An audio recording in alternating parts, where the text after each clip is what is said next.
Welcome back to another episode of the Idiots Football Show. I'm idiot number 1, Zach. Idiot number 2 on my right, Adam. How we doing today? And idiot number 3 on my left, Zach number 2. Glad to be back.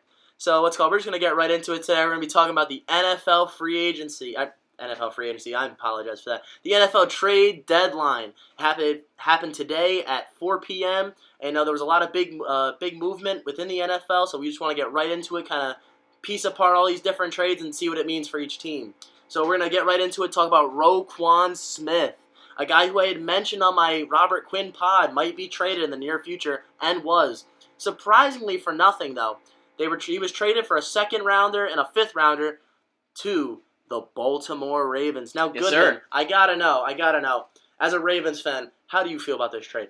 All right, so first off, it's been a long time since the Ravens have had an impactful middle linebacker. We had 17 years of Ray Lewis, and then after that, C.J. Mosley was okay for a few years, had a lot of injuries, he wasn't great.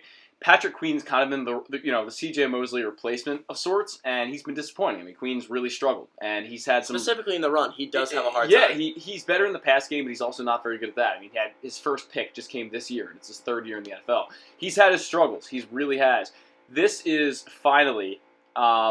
he's not Ray Lewis, of course, but this is a top-tier middle linebacker finally returning to the Ravens defense. And the Ravens defense has always been known for being tough, being mean. Roquan Smith kind of returns for the middle linebacker spot. So I love this deal. This is a great fit. Like, this guy plays Raven football. I think that's one of the biggest things that they liked about him. The guy fits in with the culture. He fits in with the team. We'll get more into it, of course, but... this is an excellent fit. I really like Roquan going to the Ravens. I really think this is going to be something that's going to really make their defense a little bit stronger in all the right ways.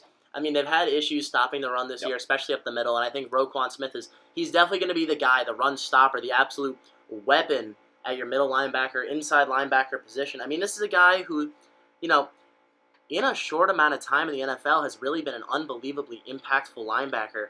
I mean, He doesn't put up crazy sack numbers, but he is a consistent 100 tackle a year machine. Mm-hmm. I mean, this guy is pretty much an all-pro player and you can't just get that for a second-round pick. You picked him up for nothing. Well, the reason they did that, and I think the biggest piece of context behind this, is the fact that he is a free agent after this year. So they do have to re-sign him. He's a rental. So if he walks, the Ravens do get a third-round conditional pick, though. That's really important. That's not too bad. I think the very interesting thing here that's really not talked about all too much is the fact that the Ravens really only have what's it called?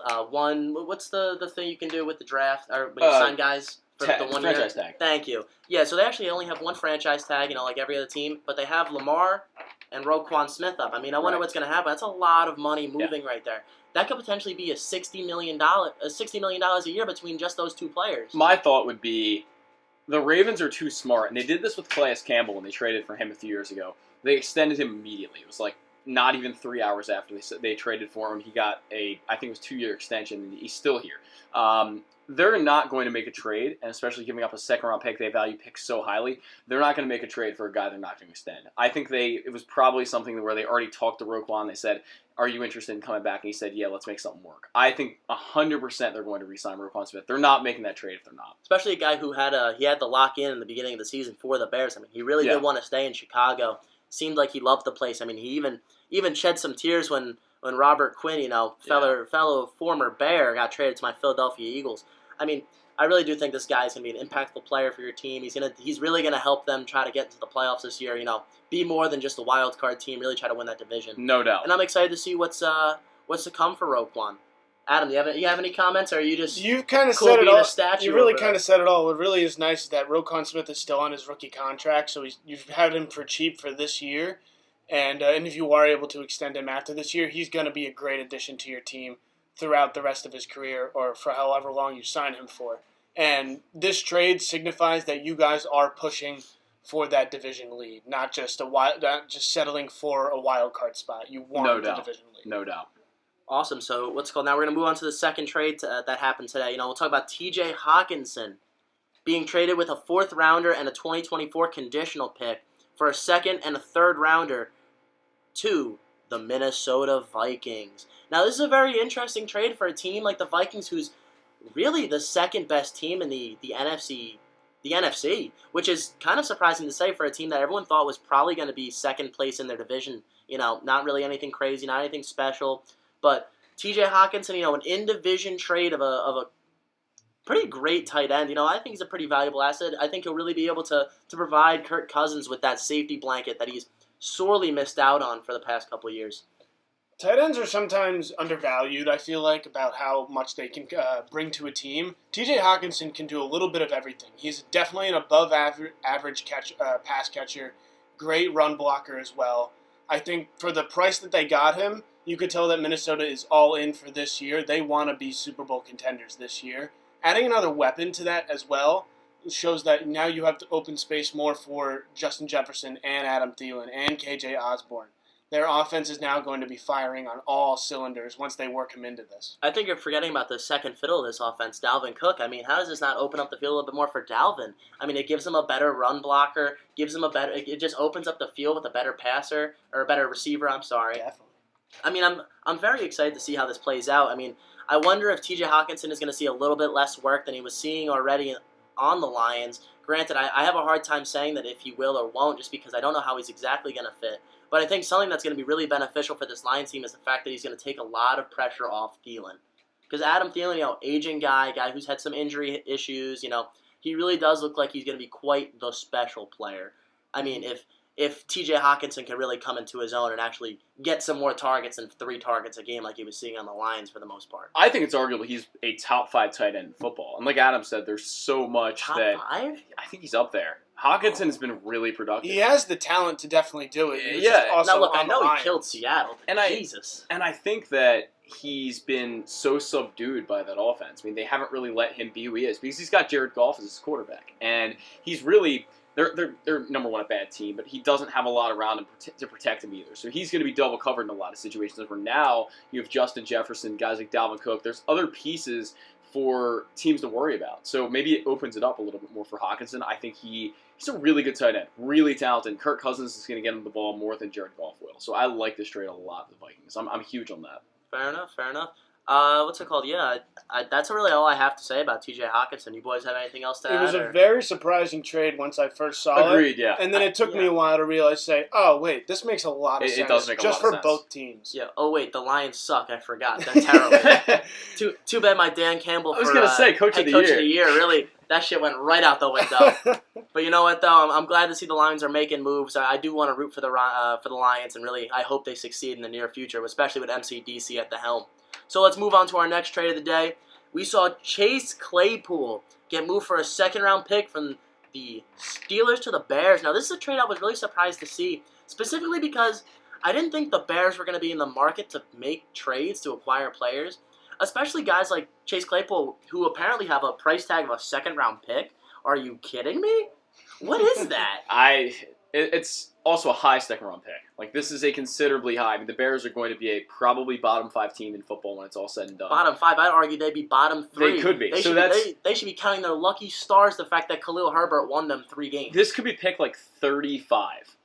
That's significant for the Steelers. Steelers got away with highway robbery here. Because Claypool, he put up 11 TDs in his rookie season, but since then, what has he done? Nothing. Not much. Nothing. He's quite literally done nothing. And it's not that I want to say Chase Claypool's a bad player, but for a guy who just hasn't seen the amount of work that a second-round pick would really require, I'm kind of surprised that the Bears, took that draft capital they've been acquiring throughout this trade deadline and was just like, you know what? Let's send one off. Let's just see what happens on Chase Claypool, especially for a team that, although they don't have receivers, although they don't have literally anything, I am quite surprised that they made a move of a second-round pick for pretty much a mid-tier receiver. The only reason I could see of why they would do this is they give them what I saw as the Daniel Jones treatment. They trade for a wide receiver just to see, they give their young quarterback a solid weapon to see if this is really their guy. They put up 29 points against the Cowboys last week. Maybe they saw if Fields has one extra weapon, maybe they could be a better offense. But even then, giving up a second-round pick for him still does not seem justifiable. It really seems like the Steelers just absolutely took the Bears into the back room and beat them over the head with the ugly stick. Because, golly, this trade is bad. It is. I don't get the Bears. I've never gotten the Bears. They haven't really made a lot of good business decisions in the past, I don't know, 10 or 15 years. They haven't won a lot as a result. They've had, I mean, there was that one year, I think it was 2018, where they had the best defense in football and they looked really good. They were pretty solid, but they lost again to my Eagles on a double doink. They did, and the Bears are a team that just consistently has made mistakes in the front office. I mean, Ryan Poles is the new GM there, and he's gotten a lot of praise. I mean, a lot of people love the Roquan trade. A lot of people thought that went the Bears' way, and that's probably true if the Ravens don't re-sign him. That would be probably the case. It'd be 100% true if the Ravens don't retain him. Right, but the fact that the Ravens still get a third-round pick when he walks as a conditional, that's still a really, really good deal for the Ravens. It's a great insurance policy. So I'm not sure really what they're doing. Are they trying to win? Are they trying not to? I mean, getting Chase Claypool, if I can say it correctly, makes me think they do want to win. Yeah, Chase Claypool, I don't even know. Tough name to say. Yeah, Clay Chasepool. Be quite interesting. So now we're going to move on to our next trade here. Now, we did see a little bit of an interesting move. I really didn't expect to see this player get moved at all. I expected to just wait out the season, and maybe we'll get to see him after 2 years after a 2-year absence. Is Calvin Ridley? Yeah. Calvin Ridley was dealt for a 5th-round pick from the Falcons all the way over to the Jags, and I'm quite surprised to see this trade. I mean, they did give a very low-round pick. I think that was a great idea by the Jags. They did throw in a second-round pick. There was a second. Oh, there was a second-round Yeah. pick. Oh, see, I didn't see that. Okay, good to know. Both are conditional, but yeah. Okay, good to know. So I wonder what those conditions are regarding those picks. I'm sure it has to do with playtime. But Calvin Ridley, from what we've seen in years past, prior to the suspension of gambling on the Falcons to beat the Jags, ironically enough, or the year before where he stepped away due to mental health issues. This is a player who's been very, very talented when on the field. He hasn't had major injury concerns. He really just needs to be on the field. And I think this is a team that could quite literally elevate this player to the next level. I mean, they have a top-rated quarterback coming out of the draft in Trevor Lawrence. They have a team that seemingly is way more competent than they've been since, pretty much since Tom Coughlin was coaching there back in the early 2000s. I mean, this is the most competent Jags team I've seen since I was born.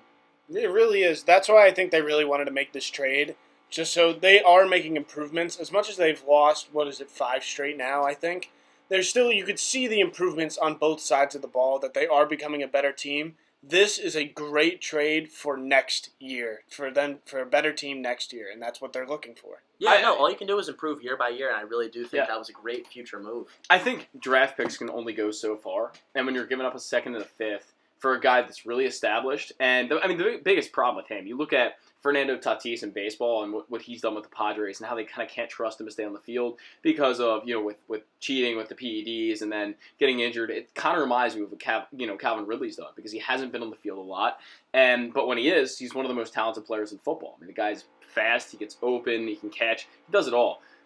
I love this trade for a team that's on the up. I think the Jags are going to be better next year, a lot better. They could easily run away with that division because it hasn't been that good. That division looks absolutely horrific. Oh my God! I mean, for the fact that the Colts had to sit Matt Ryan for Sam Ehlinger. Yeah. That is a mockery of a team. I mean, the Colts are disgusting. a coaching joke as well. To be honest, I mean they since Frank can't Reich do it has right. left Philadelphia, I mean, it seems like the quarterback position has been the only position he cannot figure out.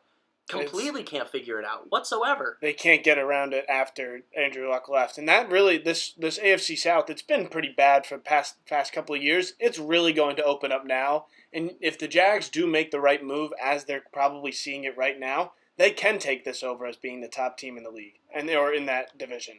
And that's really what they're looking for, especially with this trade. Oh, 100%. I mean, I'm going to be honest with you here. I really do think the Jags ran away with this trade. I mean, granted, it's just a matter of if Calvin Ridley will be on the field next year or not, because it just has been so long since this man has graced us with some beautiful football action. Mm-hmm. So now we'll move on to the next trade here. So a little bit of a smaller trade. We saw Nyheim Hines get traded for an undisclosed pick. I was trying to search around the internet, nowhere on Twitter. It seems to be a lower conditional pick, and this was a trade from the Colts to the Bills.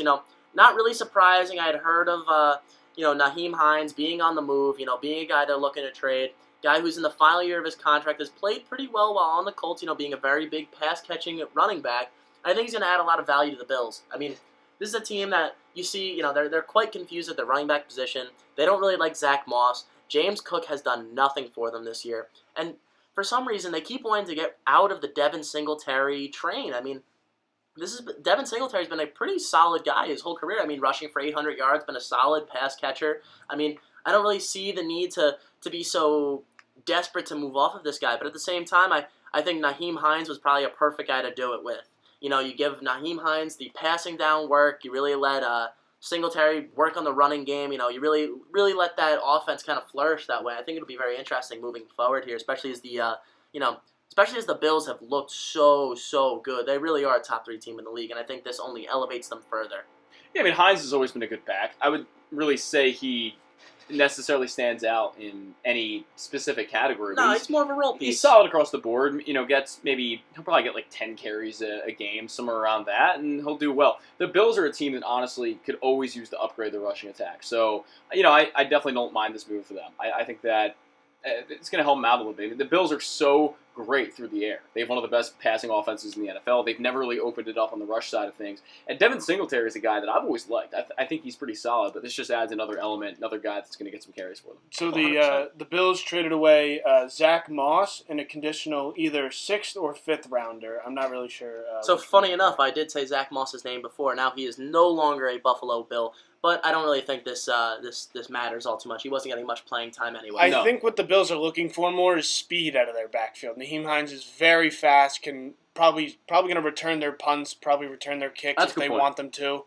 He's just going to add speed to this offense, and I think that's exactly what they're looking for. You know, as we've seen with Miami, speed kills. Speed does kill. Now we're going to move on to another trade. Now this is probably the biggest trade of the entire trade deadline. And we saw Bradley Chubb and a 5th-round pick get traded for a 1st, a 2024 4th, and Chase Edmonds. Now, this trade took place between the Denver Broncos and the Miami Dolphins. And Adam, I want to start off with you here, Mr. Miami.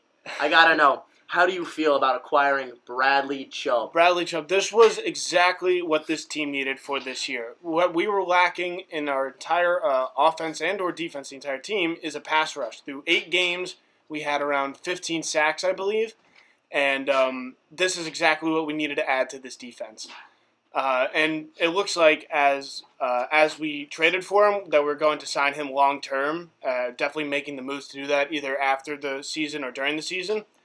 And this is exactly what we need. Once our secondary comes back and healthy, the Dolphins are going to be a legit team to contend for the Super Bowl, or at least make a deep playoff run.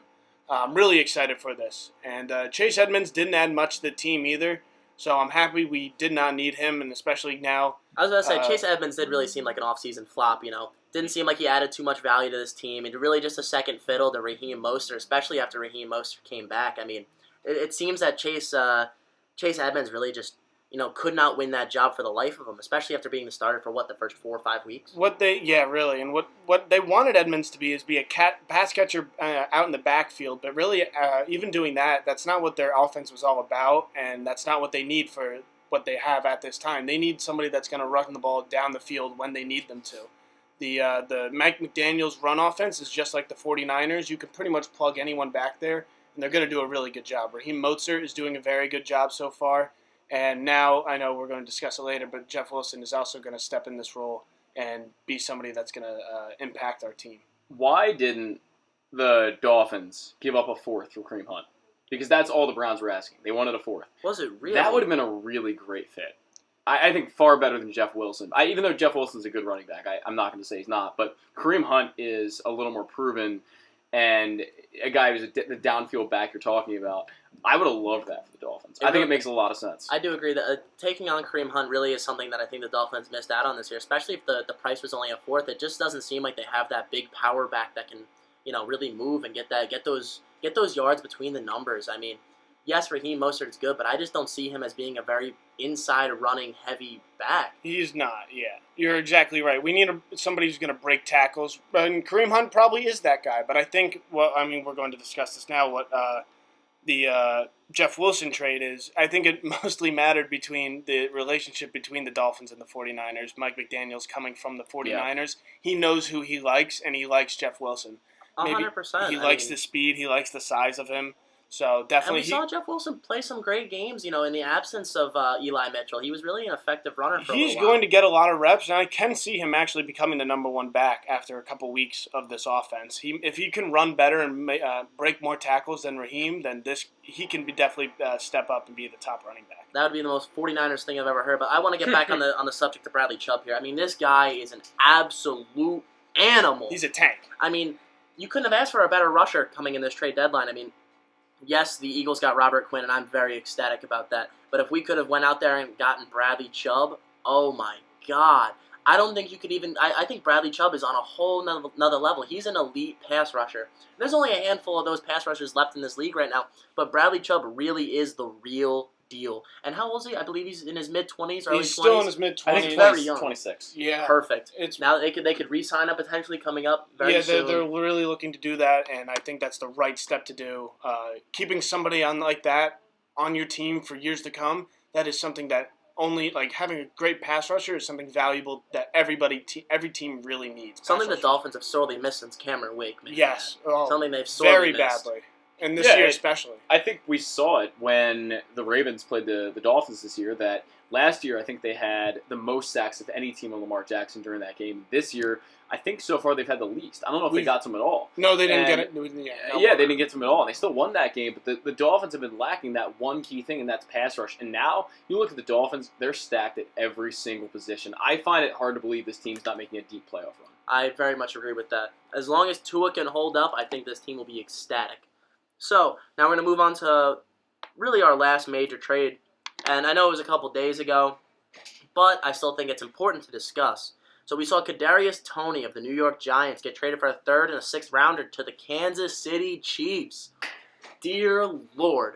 They only add more speed on the edge. They got more guys who can fly up and down the field. I mean, if you wanted a guy to be like Tyreek Hill, or at least a Tyreek Hill prototype, this would be the right guy to go out and acquire. And I really think we understand what they're going to do here. I could see him running a lot of sweeps, running a lot of jets, that fly over the middle, that just to get the safety out of that, I could see it. But you know what? Kadarius Toney is a good receiver. It's just really going to be a matter of if he's going to be on the field at all.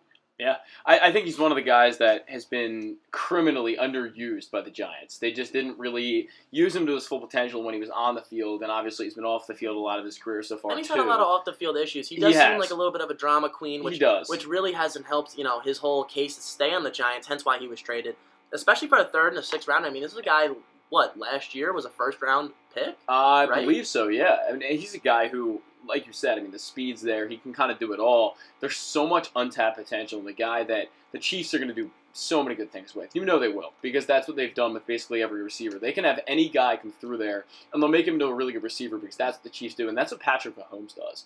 The guy is, top 2 quarterback in football, and a lot of people would say he's not 2. He's going to make him a really good receiver. I'm confident in that. I'll be honest with you, at the worst, he will be better than Mecole Hardman. I gotta say. Oh, yeah, for sure. I mean, this is pretty much the same receiver as Mecole Hardman, just much more talented. I mean, hell, you saw it in the past, too. They had guys like Demarcus Robinson, other receivers who've filled that same role. Yeah. Except now you have a guy who's significantly more talented. And after giving up that kind of draft capital, I have a hard time seeing how they won't put him into the offense. They're definitely going to have to develop him a little bit after really only playing one significant game his whole rookie career and not playing one game yet. They definitely have more development for him to get through, but I think Andy Reid is going to do a really good job at that. And like you said, this offense is suited for somebody like speed and untapped potential, pretty much. They can use him in so many ways. Look, there's not many head coaches I would trust other than Andy Reid to really get Kadarius Toney kicking. And then, I just wanted to kind of round out the day. We had 2 other smaller trades, but I still think they're worth just mentioning. We saw James Robinson get traded for a 6th-round pick to the New York Jets from the Jacksonville Jaguars. This trade, personally, I like. I think James Robinson's a talented running back, really has some skill. And especially for the Jets, after losing a guy like Breece Hall, this will really help shore up the backfield with Michael Carter, keep them hopefully on a winning pace, because I'll be honest with you, I love seeing the Jets win. Me too. For a team that's been so mediocre in the past, I really like seeing their offense flourish and fly and actually be able to, to get up and down the field, to move the ball, to be an effective team.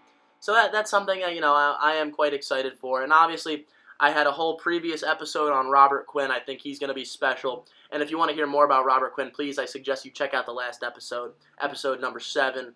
So, that's really the main thing about the trade deadline. I'd like to see you boys have any more takes before we wrap it up here. Ravens didn't get a wide receiver, but I guess none of us are shocked.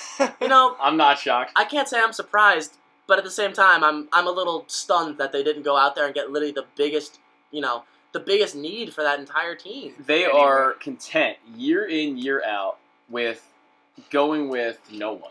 And that's something that really has bothered me. Devin Duvernay stepped up big time. Let me talk about I hope that he's guy. going to be great for the next 16 games. 167 scrimmage yards last week. Demarcus Robinson also really stepped up last week. Had a great game. He had like 7 receptions and played great. But outside of that, Bateman's hurt. He's going to be out for at least 4 weeks more. You're looking at a team that's really, really injured at the wide receiver position and a team that has nothing there right now. Why they didn't go out and get, I don't know. There's a number of options they could have done. There's so many guys on the trade block. Even a guy like Brandon Cooks, if they could have made that work financially, would have made a lot of sense. And that's a guy I'm surprised didn't get moved. I mean, a team like the Texans doesn't really have a lot to offer anyone. And the fact that Brandon Cooks did not get moved to any team is a little shocking. This is a guy who, has been traded around at previous trade deadlines and has made a significant playoff impact for the teams that he's been traded for. I mean, I don't know if you guys remember when he was traded to the Patriots, but had he not been knocked out of that Super Bowl against Philadelphia, I think he would have played a crucial role in that game and really would have made it a little bit closer of a game than it was, even though it came down to the last drive anyway. He's always been a part of very good offenses and made offenses a lot better. I don't know what the Texans are doing. They are a poorly run franchise currently, and not giving up some of your value when you're obviously not in a win-now situation.